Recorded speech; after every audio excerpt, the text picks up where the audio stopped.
Welcome to the Crazy Alchemist podcast, where alchemy, occultism, and strange history come alive.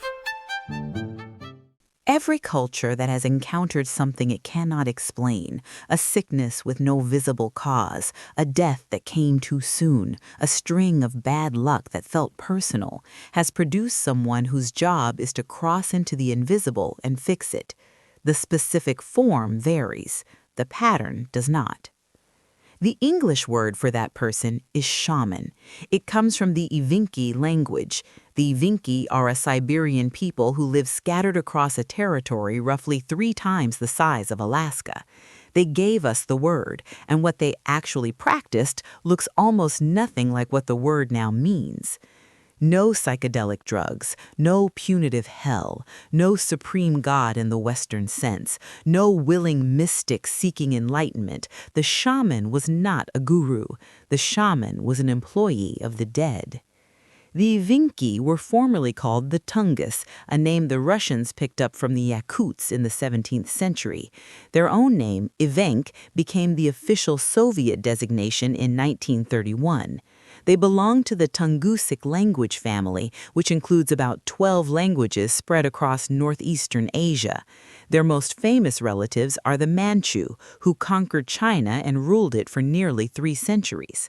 The Evenki occupy the widest territory of any indigenous Siberian group. Their settlements stretch from the Yenisei River in central Siberia to the Sea of Okhotsk in the east, and from the Taimyr Peninsula in the Arctic south to the Amur River near the Chinese border. About 39,000 live in Russia today. Another 35,000 live in China, mostly in Inner Mongolia. They lived in the taiga, the boreal forest that covers much of Siberia.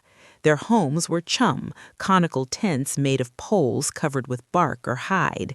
They migrated seasonally, following the needs of their reindeer and the movements of wild game. Their social world was organized around patrilineal clans, each tied to a specific river valley. A sharing custom called nimit required any hunter who killed large game to distribute meat to other families. Generosity was not optional, it was law. Their relationship with reindeer is the most misunderstood part of their story. The Evenki were not pastoral herders like the Sami or Nenets, who keep large herds for meat. Evenki families kept small groups of 20 to 30 reindeer, and they used them for one thing above all else: transport. They rode them. The Evenki developed a unique shoulder saddle riding technique that allowed them to move through dense taiga that was otherwise impassable. This matters because the Evenki lived between 2 worlds in an economic sense. They were hunters who also herded. This mixed existence shaped their cosmology in ways that neither a pure hunting culture nor a pure herding culture would produce. The Evenki cosmos was not a ladder, it was a river.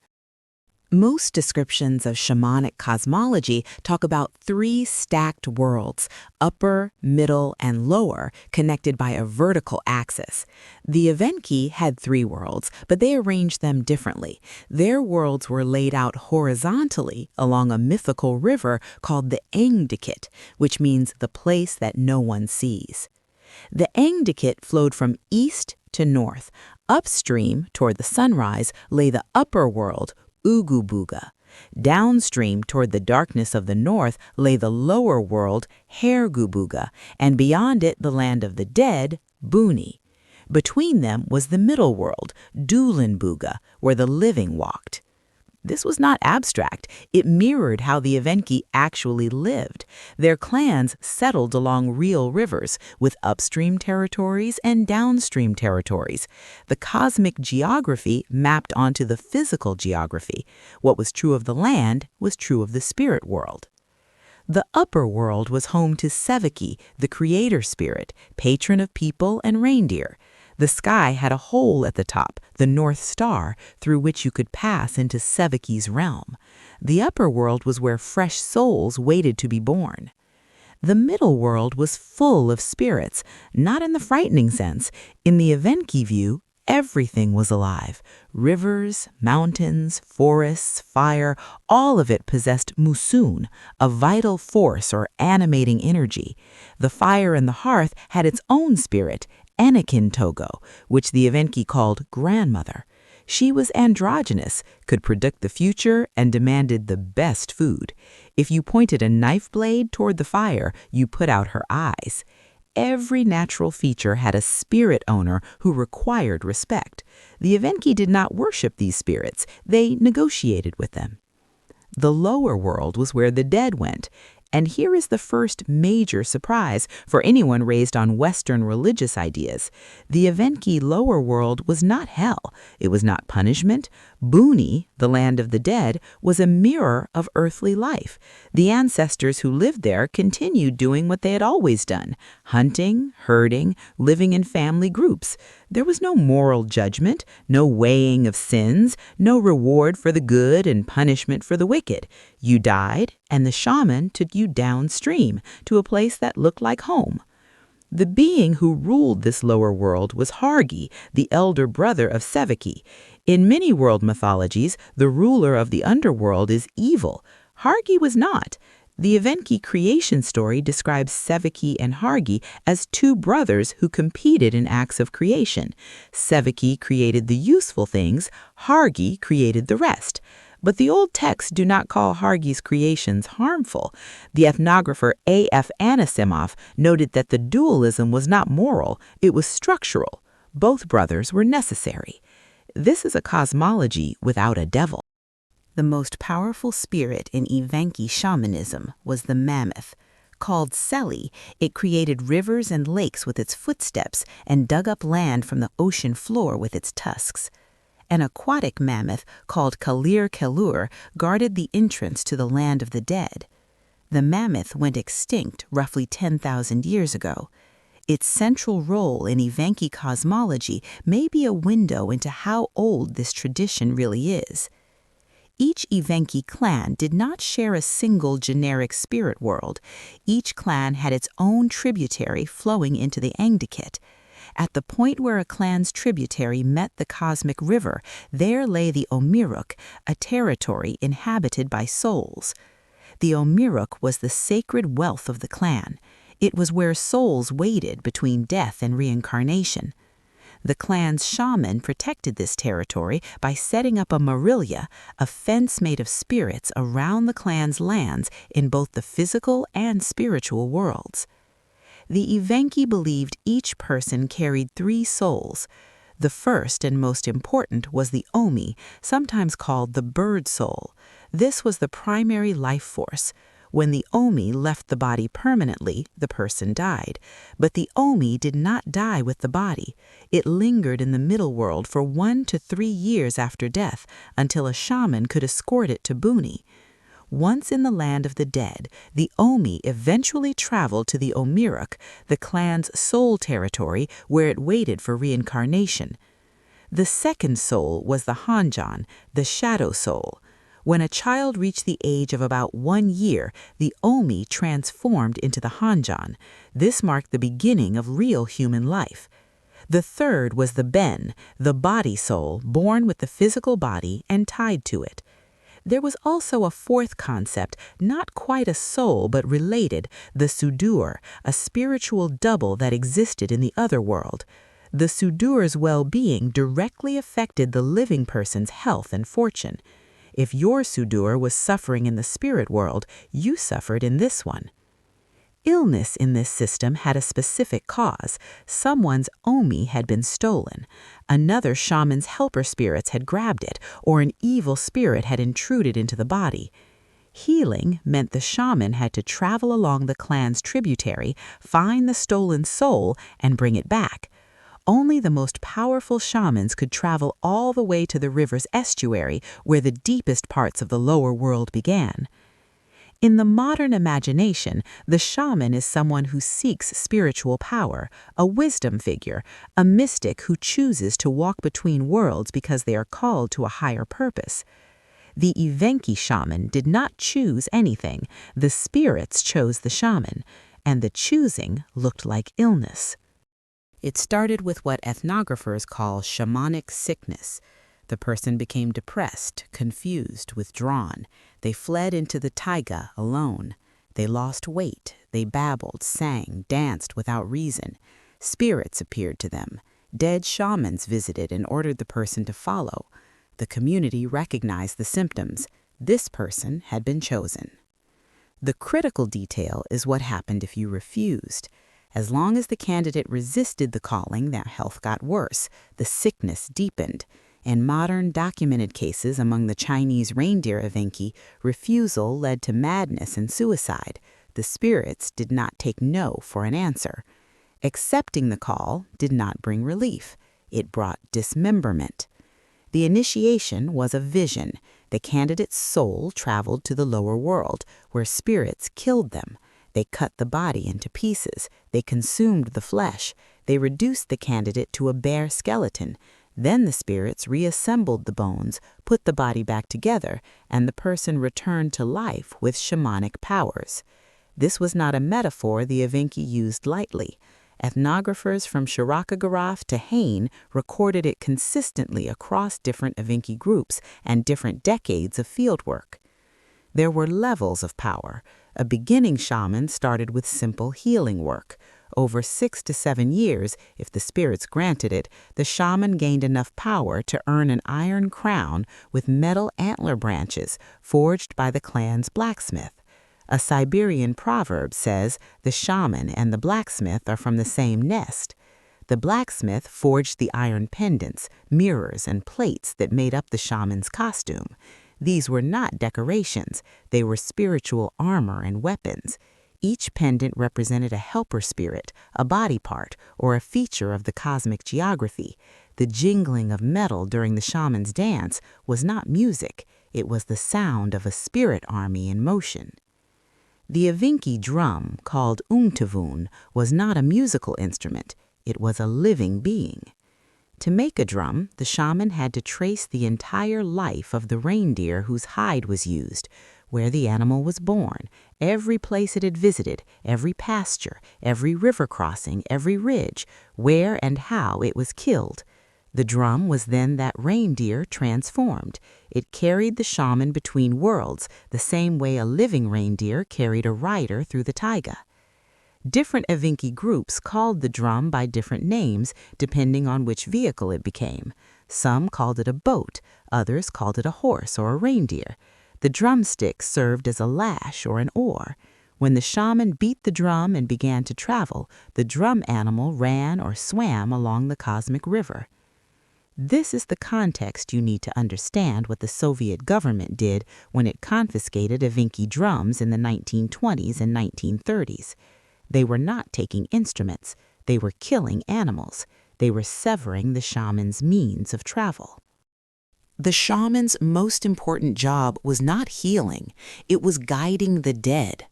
When a person died, their omi did not leave immediately. It lingered in the middle world for 1 to 3 years. During that time, it could cause trouble, appearing to relatives, disrupting daily life, clinging to the world it knew. The clan needed the shaman to escort the oni down the Engdikit to Buni.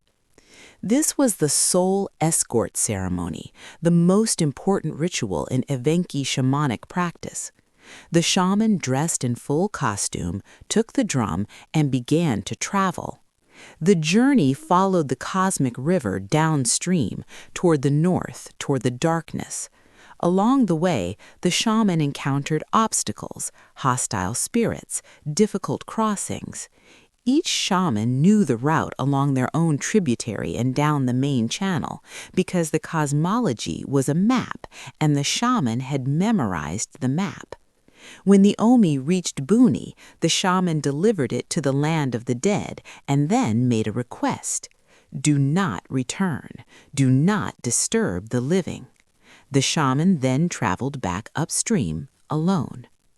Shamanic duties took time away from hunting and herding, so shamans were often among the poorest members of the clan. Soviet propaganda characterized shamans as greedy quacks and exploiters. The ethnographic record shows the opposite. The shamans sacrificed economic well-being for the community's spiritual needs. The word Shaman can be reconstructed to Proto-Tungusic, the ancestor language of all Tungusic peoples. Linguist Juha Janhunen has shown it appears in every Tungusic language with a consistent meaning. Proto-Tungusic diverged roughly 2,000 years ago. The word is at least that old. But the practice it describes is almost certainly older than the word. Siberian rock art provides a slightly deeper view. Images showing figures in shamanic costume with drums appear in Siberian sites dating to roughly 3,300 to 2,400 years ago. Go further back and the ground gets shaky. At Malta, near Lake Baikal, Upper Paleolithic artifacts dating to around 24,000 years ago include female figurines and bird carvings that resemble objects used in modern Siberian shamanic practice. But 24,000 years is a long gap to bridge with a resemblance. At Hilazon Takchen in Israel, a burial dating to roughly 12,000 years ago contains a petite, elderly, disabled woman interred with 50 complete tortoise shells, body parts of a wild boar, an eagle, a cow, a leopard, 2 martens, and a complete human foot. Lior Grossman, Natalie Munro, and Anna Belfer Cohen published it as a 12,000-year-old shaman burial from the southern Levant. At Bad Dürrenberg in Germany, a Mesolithic burial dating to roughly 9,000 years ago contains a woman with a roe deer antler headdress, 50 animal teeth, many of them pierced, and traces of songbird feathers. She had malformations that may have caused neurological symptoms her community could have understood as spiritual abilities. The scholarly debate on shamanic origins boils down to 3 positions. Mircea Eliade argued that shamanism is the universal archaic religion. His 1951 book used the Tungus tradition as the prototype and extended it worldwide. But Eliade never did field work. He never met a shaman. He never observed a ceremony. His entire book is based on reading other people's reports. Anthropologist Marjorie Mandelstam-Balzer called him remarkably inaccurate on details about Siberian shamanism. Roberte Hamayon spent nearly 30 years doing fieldwork among the Buryats and Tungusic peoples of Siberia. Her most devastating critique of Eliade: the shamans of traditional societies would be absolutely astounded to learn of claims that they seek to alter their state of consciousness. After 3 decades of watching actual shamans work, Hamayon concluded that ecstasy was not the point, social function was the point. The shaman was not seeking visions, the shaman was maintaining the contract between humans and animals. Ronald Hutton offered the most sobering reminder. We have no direct evidence of what Siberian shamanism looked like before the 16th century, when Europeans first described it. By that time, Siberian peoples had already been in contact with Buddhism, Islam, and Russian Orthodoxy for centuries. Modern popular culture has a clear image of the shaman, a figure in animal skins, eyes rolled back, ingesting something powerful, traveling through psychedelic visions. This image is a collage of misunderstandings, most of them traceable to a single book written by a man who never witnessed what he described. No drugs. The popular association between shamanism and psychedelic substances comes from Gordon Wasson's synthesis of ethnographic accounts of Amanita muscaria use among the Koryak and Chukchi. But the Koryak and Chukchi are not Tungusic peoples. Among the Tungusic peoples of central Siberia, fly agaric use was rare to non-existent. Evenki shamans achieved trance through the drum. Sustained rhythmic beating at specific frequencies combined with chanting and movement produced the altered state. No hell. Buni mirrors the middle world.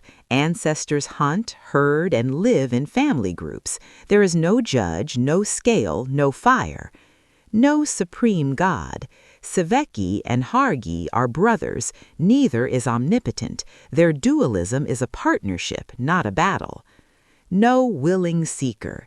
The Evenki shaman was dragged into service by spirits who would destroy the person who refused. Shamanism was not a career choice, it was a diagnosis. No solo mystic. Evenki shamanism was communal to its core.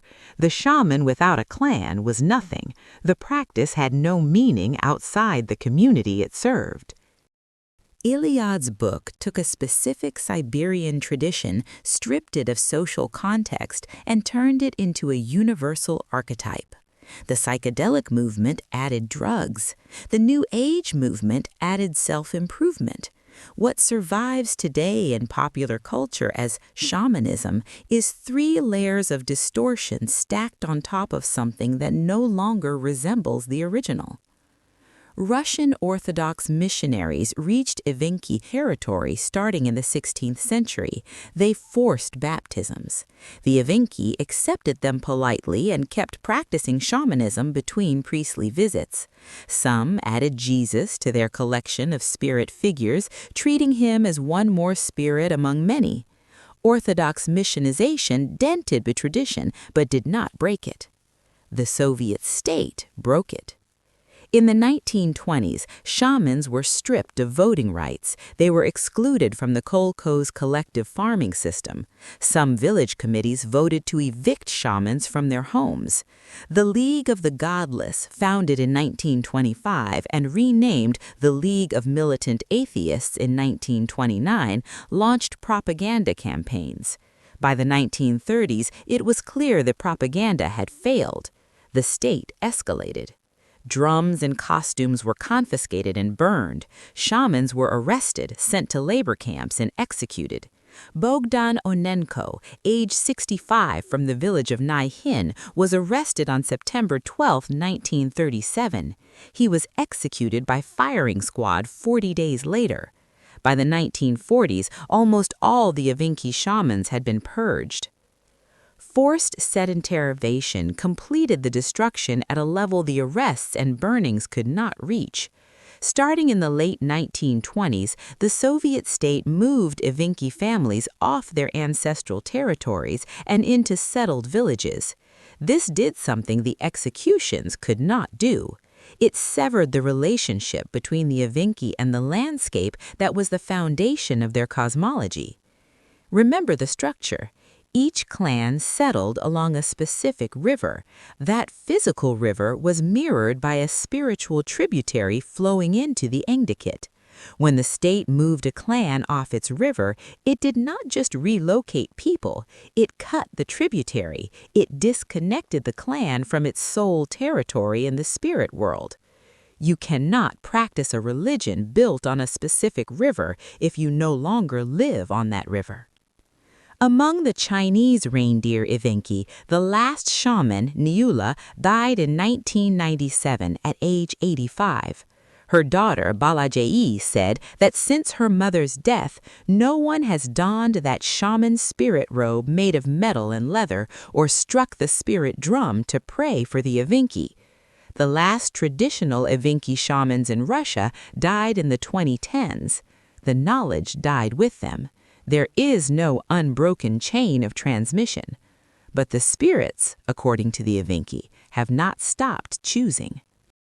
Anthropologists Alexandra Lavrillier and Tatiana Sam describe a condition they call ritual wanderings. The collective Evenki understanding is that spirits continue to elect people to become shamans. The elected feel the calling, they experience the symptoms, but there is no one alive who can teach them what to do with it. The word survived. It traveled from a specific Tungusic language through Russian, through Dutch, through English, and became the universal label for a type of religious practitioner. The Evenki word shaman now appears in academic papers about Amazonian healers, Korean spirit mediums, and Aboriginal Australian clever men. It has been absorbed into wellness culture, psychedelic therapy, and weekend workshop brochures. The people who gave the world this word now number roughly 74,000. Their language is endangered. The cosmic river Engdikit, with its tributaries and soul territories and spirit fences, flows through a landscape that fewer and fewer people can read. The drums and costumes that Soviet agents confiscated and shipped to museums have become the primary evidence of a tradition that the museum's parent states helped destroy. The earliest documented form of the practice we call shamanism was not about drugs, not about visions, not about self-discovery, and not about ecstasy. It was about obligation. A community needed someone to maintain the contract between the visible and the invisible. The spirits chose that person. The person served. The river carried the dead to where they needed to go. The river still flows. The question is whether anyone alive still knows the way downstream. If you enjoyed this, subscribe to the channel and leave a comment. We have more deep dives like this coming on ancient traditions, forgotten practices, and the history that doesn't make it into textbooks. If you enjoyed today's episode, make sure to visit crazyalchemist.com for more intriguing content and follow Crazy Alchemist on Instagram and Facebook to stay connected.